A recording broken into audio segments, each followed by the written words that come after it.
I am surrounded by chaos. Everything is messy except for this portion of this room. And so I am procrastinating, sorting my life out and choosing what to read next instead. Never knowingly off-brand. Hello and welcome to another video. I hope that you are very, very well. My name is Lizzie and today I am trying a chapter. So this is the try a chapter tag where I choose my next book by reading the first chapter or first couple of chapters of a selection and choosing which one I'm going to read, and also seeing if there's any that I just want to unhaul before I even get stuck in.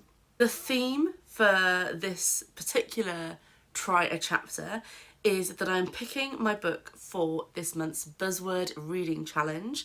So if you are unfamiliar, the Buzzword Reading Challenge is an annual challenge set by Books and Lala where you have a buzzword or group of words every month. So it might be read a book with a colour in the title, or with a number in the title, or with a specific word in the title. And sometimes they are very specific words, and I have one book on my TBR that fits that task. This month, it's possibly the most general one I've come across so far. It's any book title that has a verb in the title, which is very, very wide. There's a lot of books that fit into that. So I've picked 6 off my shelf, and I'm going to try the first chapter or so of each one, let you know how I get on. I've tried to go for a variety. I'm a bit of a mood reader, and I can feel a little bit of a reading slump coming on. So I've picked a variety. We're going to see which one grabs my attention. So in the pile, I'll just whiz through what we've got here. There is The Vanishing Act of Esme Lennox by Maggie O'Farrell. And I've read Hamnet, of course, by Maggie O'Farrell, and loved it. Loved it. So I'm intrigued as to whether I enjoy some more of her books. Then non-fiction. Thought I'd put some non-fiction on the pile. Listen to This by Alex Ross. This is about music. I'm a musician, so it seemed sensible to read this book. And not just about music, but about how we relate to music as people and how that hasn't really changed. So I think it sort of looks at classical music and modern day music and kind of compares them in how we relate to them. And Sleeping Giants by... where's the author's name? There is no author's name on the front of this book. Sleeping Giants by Sylvain Neuvel. I will look it up. So Sleeping Giants, science fiction. As a young girl, Dr. Rose Franklin made a life-changing discovery. Hidden deep underground, she found an enormous ornate metal hand. Tests prove the artifact predates all human civilization. Intriguing. I'd fully forgotten what this was about. I got it in a charity shop about a year ago. But yeah, still intrigued, so that's great. You Exist Too Much by Zaina Arafat.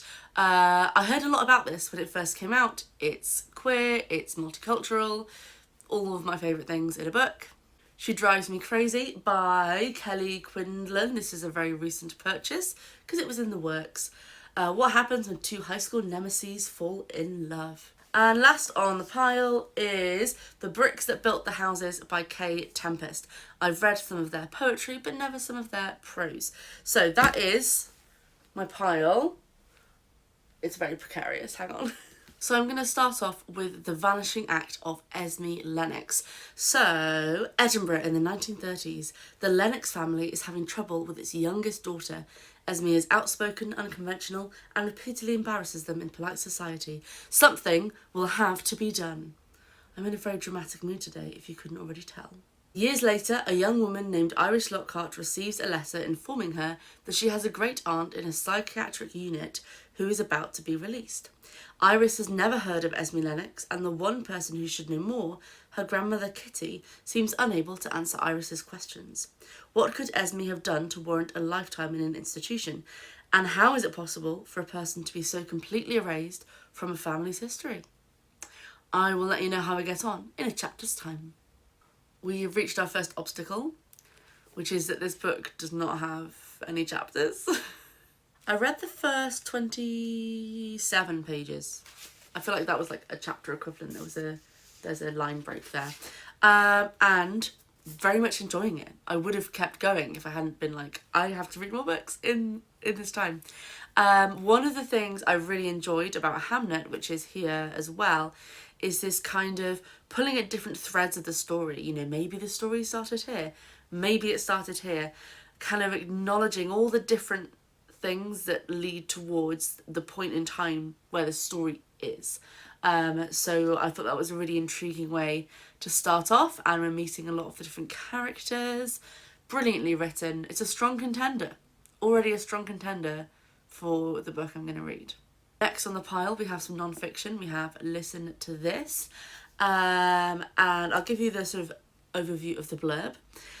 In Listen to This, Alex Ross, the award-winning music critic and author of The Rest Is Noise, which I have not read, looks forward and backward in musical culture, capturing essential figures in classical music history, as well as giving an alternative view of recent pop music.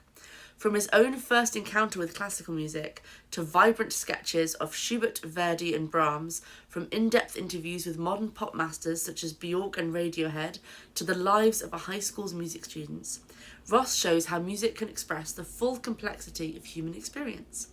He explains how pop music can achieve the status of high art and how classical music can become a vital part of wider contemporary culture. So I'm very intrigued by this. As I said, I'm a musician. I'm specifically a classical musician.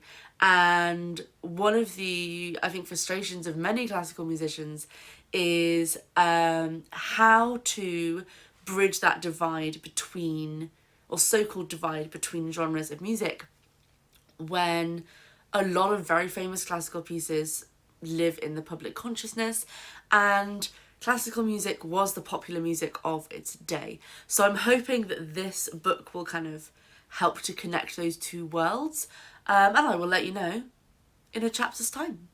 So good news, this one has chapters. So I read chapter 1, which is very much a sort of overview of the main themes of the book, and I was right, it's very much taking the idea that classical music and popular music are not separate entities, and kind of looking at how they interact. And one of the big things in the first chapter is sort of examining how we got here. And so it's interesting to see some of the themes from my own university days. The bourgeoisie make an appearance, of course. You could not take a music history module without some mention of the bourgeoisie. And what I thought was really interesting from my perspective is, you know, this is an American writer writing very much about the history of music in America, which I realised as I was reading it, I don't actually know that much about, because I've always studied music from a European perspective. So that was sort of really interesting to kind of see the different ways in which like jazz and blues influenced how we think about music. And one last little interesting nugget before I move on to the next book, is that he had a really good sort of way of looking at how our attitudes to classical music have evolved over the last 150 years, 200 years, but then also comparing that to our attitudes towards jazz or towards rock music, older genres of pop music, where we look back at these greats and say, oh, no one will ever be as good as Duke Ellington or such and such, and how that kind of mirrors the way that we think about classical music, and that it's a life cycle that all genres go through, and as much as we lament classical music is dying, it really, really isn't. It's just evolving. So this was very, very interesting. I don't know how I'm going to choose one at the end of this video. Next up though is Sleeping Giants. So I already read a little bit of the blurb for you. So as a young girl, Dr. Rose Franklin made a life-changing discovery. Hidden deep underground, she found an enormous ornate metal hand. Tests prove the artifact predates all human civilization. Where did it come from? Dr. Franklin leads the top-secret investigation into the mystery of its origin, but finding answers leads her to an awe-inspiring question. Were we meant to find it? When it emerges that there may be more pieces buried out there, a fierce race begins to solve this vast global puzzle. And what happens when we do? Ooh, it's very different from the previous two books, a bit more sci-fi-esque, I think. And also this cover is brilliant, I love it. So yes, does it have chapters is the next important question. It does have chapters, kind of. Ooh, I'm going to read it and keep you posted. I'm back, and this is really cool. So the story is told through case files. So the first chapter, or the first file that I just read, was an interview with the scientist who discovered the massive hand from space and or ancient history, unknown so far as to where it came from. And it seems she's leading the investigation, and it's set up, just those first few pages, set up the rest of the book so well. Like, I'm so intrigued to know what happens, and to, I don't know, like, there's just so many questions and I want answers to all of them. This is one that, as I said, had been sat on my shelf for a while. I'd kind of half forgotten was there, and so I'm thrilled that it's like such an enticing read that I want to know more. I want to find out what happens. But I have 3 more books to read the first chapter of. So next on the pile is You Exist Too Much, which completely different in, I think, every way from Sleeping Giants. And yes, I'm very intrigued. The blurb, that's the word I'm looking for. In Brooklyn, a young woman moves into an apartment with her first serious girlfriend and tries to content herself with a comfortable relationship. Soon, her longings, so closely hidden during her teenage years, explode out into reckless romantic encounters and obsessions with other people, which results in her seeking unconventional help to face her past traumas and current demons. So, I think this is a more sort of literary fiction style contemporary book. Yeah, I don't really know what else to say because I haven't read it yet. So, time for me to read the first chapter. Okay, so I've read the first 2 chapters because they were very short chapters, and some sort of intermediate flashbacks as well. And I think of the ones I've read so far, this is the least kind of instantly grabs your attention. It's a bit more of a slow burn. And what I really like so far is we've got that kind of establishing of the tension between different cultures, between the main character and her mother. So lots of things being set up. I'm very intrigued as to where this is going to go, in that I have no idea where it's going to go. It's not a very long book, and there's a lot of character development potential, shall we say. So now for something completely different tonally from everything else on the pile so far today is She Drives Me Crazy by Kelly Quinlan. So the blurb: 17-year-old Scotty Zajac can't catch a break. First, there's the embarrassing loss to her ex-girlfriend in the first basketball game of the season, and then she gets into a fender bender with the worst possible person, her head cheerleader nemesis, Irene Abraham. Irene is as mean as she is beautiful, and Scotty makes a point to keep her distance, only their little car accident means the girls are forced to ride together to school every day. But when an opportunity arises for Scotty to get back at her toxic ex and climb her school's social ladder, she convinces Irene to take part in an elaborate fake dating scheme that threatens to reveal some very real feelings. So we have enemies to lovers, we have fake dating, we have high school setting. It's giving me Glee. I'm in the midst of a Glee rewatch for all of my sins. So that's the vibe I'm getting so far from this one. I'm expecting to have a blast. That is what I'm expecting to take from this. So, first question, does it have chapters? Yes, it does, and I'm going to read the first one now. So, chapter 1, read, and all of the different characters, the different players have been set up. It seems like a really sweet small town. It's called Grandma Earl, the town, which is just adorable. And chapter 1 ended with the fender bender from the blurb. So already setting up all of the main parts of the plot to come. It doesn't necessarily have me 100% gripped, need to know what happens now, but I do need to know what happens at some point. You know, it's not going to be unhauled. It's going to stay on the shelf, but I don't think it's going to be today's pick. Last one, the bricks that built these houses built these houses. The Bricks That Built the Houses by K. Tempest. This is one, again, I bought a long time ago, and I don't think I even... Oh, cool end pages. I must have read the blurb and been like, this looks interesting, but I could not tell you what it's about. So, here's the blurb. Young Londoners, Becky, Harry and Leon, are leaving town in a fourth-hand Ford Cortina with a suitcase full of money. They are running from jealous boyfriends, dead-end jobs, violent maniacs and disgruntled drug dealers in the hope of escaping the restless tedium of life in southeast London, the place they've always called home. As the story moves back in time to before they had to leave, we see them torn between confidence and self-loathing, between loneliness and desire, between desperate ambition and the terrifying prospect of getting nothing done. So, I'm getting millennials, I'm getting moving backwards in time story, which is super intriguing.